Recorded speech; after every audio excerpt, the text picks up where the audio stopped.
নমস্কার বন্ধুরা, নবমিতাস কুকিং হাবে আপনাদের সবাইকে স্বাগত।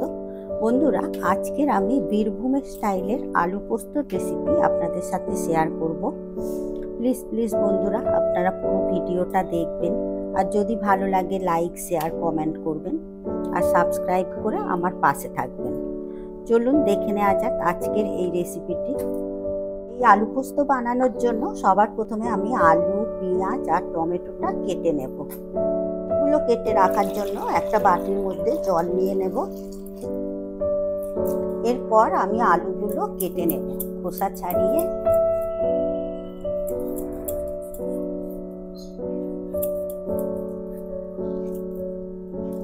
আমি এখানে বটিতে আলুগুলো কেটে নিচ্ছি, আপনারা ছুরিতেও কেটে নিতে পারেন, যার যাতে সুবিধা হবে সেইভাবেই কেটে নেবেন। খোসাটা ছাড়িয়ে নেওয়ার পর আলুটা এইভাবে মাঝখান থেকে দুভাগ করে নেব, নিয়ে ডুমো ডুমো করে আমি কেটে নেব।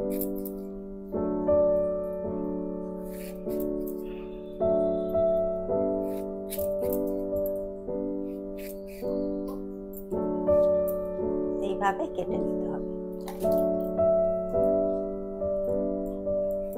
বাকি আলু দুটো কেটে নেব।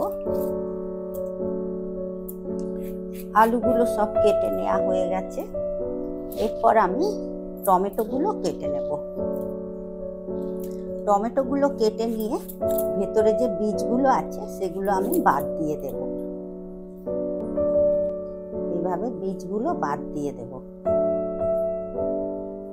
আর এখানে নিতে হবে ব্যাঙ্গালোরের টমেটোটা নেবেন, তাহলে টক টক হবে না, খেতে ভালো লাগবে। এইভাবে আমি কেটে নেব বীজগুলো বাদ দিয়ে।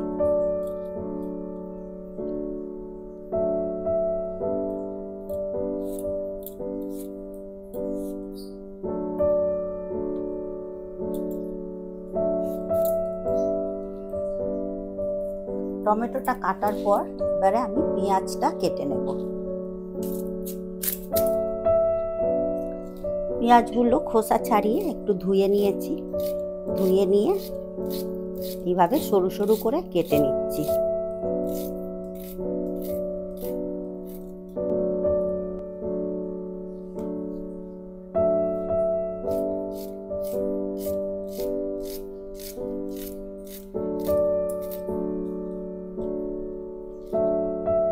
আলু, টমেটো, পেঁয়াজ কেটে ধুয়ে নেওয়ার পর মিক্সিং জার নিয়ে নিয়েছি। এতে আমি পোস্তটা বেটে নেব। প্রথমে আমি এই শুকনো পোস্তটা মিক্সিতে দু একবার ঘুরিয়ে নেব। পোস্তটা মিক্সিতে দু একবার ঘুরিয়ে নেওয়ার পর এর মধ্যে এবারে আমি জল দিয়ে পোস্তটা ভালো করে পেস্ট করে নেব। পোস্তটা পেস্ট করে নেওয়া হয়ে গেছে। এরপর রান্নাটা করার জন্য গ্যাসে কড়া বসিয়ে দিয়ে দেব সর্ষের তেল। এদিকে তেল গরম হয়ে গেছে। এই তেলে দিয়ে দেব দুটো শুকনো লঙ্কা। অনেকেই ফোড়নে দেয় কালো জিরে, 5 ফোড়ন। আমি এখানে সেটা দেব না, আমি এখানে শুকনো লঙ্কা দেব। আমি এখানে দুটো লঙ্কা দিলাম, আপনারা যদি আরেকটু ঝাল খান তাহলে আরো বেশি লঙ্কা দিতে পারেন।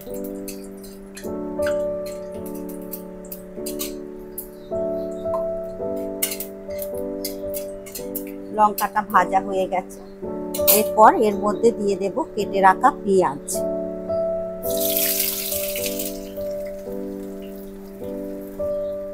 পেঁয়াজটা আমি খুব ভালো করে লাল লাল করে ভাজবো না, হালকা করে একটু ভেজে নেব। এই পোস্ত রান্না করতে খুব একটা সময় লাগে না, আর বিশেষ একটা উপকরণ লাগে না। বন্ধুরা, এই রেসিপিটা আপনাদের কেমন লাগলো অবশ্যই কমেন্ট করবেন, আর কমেন্ট করতে আমার খুব ভালোও লাগে। পেঁয়াজটা ঠিক এইভাবে ভেজে নেওয়ার পর আমি এর মধ্যে দিয়ে দেব কেটে রাখা টমেটো। টমেটোটাও পেঁয়াজের সাথে ভেজে নেব। পেঁয়াজ আর টমেটোটা এইভাবে ভেজে নেওয়ার পর এর মধ্যে এবারে আমি তুলে দেব আলু। কেটে রাখা আলুগুলো দিয়ে দেব।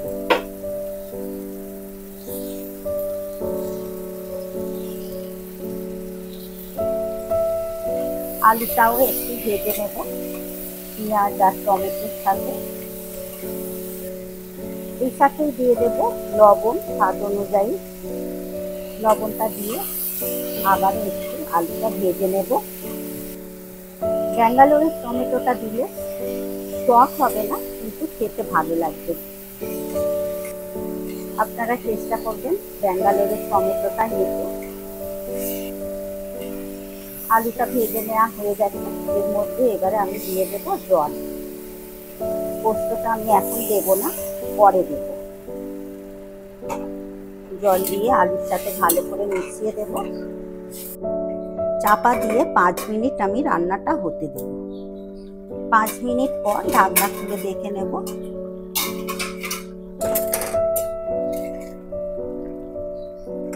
আলু সেদ্ধ হয়ে গেছে। এবারে আমি এই আলুগুলো একটা হাতা দিয়ে ঘেঁটে দেব।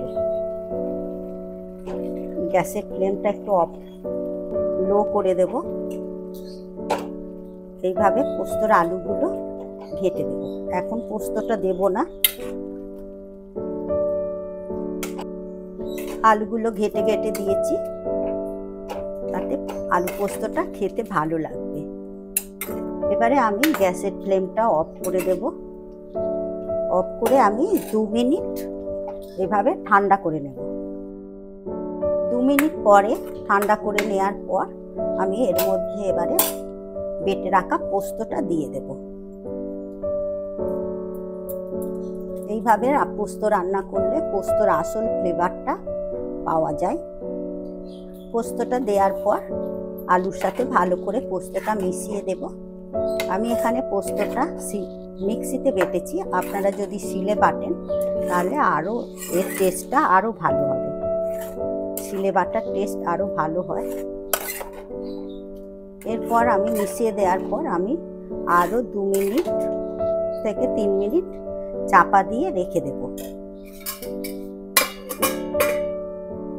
3 মিনিট পর ঢাকনা খুলে দেখে নেব। দেখুন বন্ধুরা, বীরভূমের স্টাইলের আলু পোস্তর রেসিপি আমার রেডি। এবারে সার্ভ করার জন্য আমি একটা বাটির মধ্যে নিয়ে নেব। বন্ধুরা, আমার আজকের এই রেসিপি যদি আপনাদের ভালো লাগে লাইক, শেয়ার, কমেন্ট করবেন আর সাবস্ক্রাইব করার অনুরোধ রইল। আপনারা সুস্থ থাকবেন, ভালো থাকবেন। আবার আসছি অন্য কোনো রেসিপি নিয়ে। ধন্যবাদ।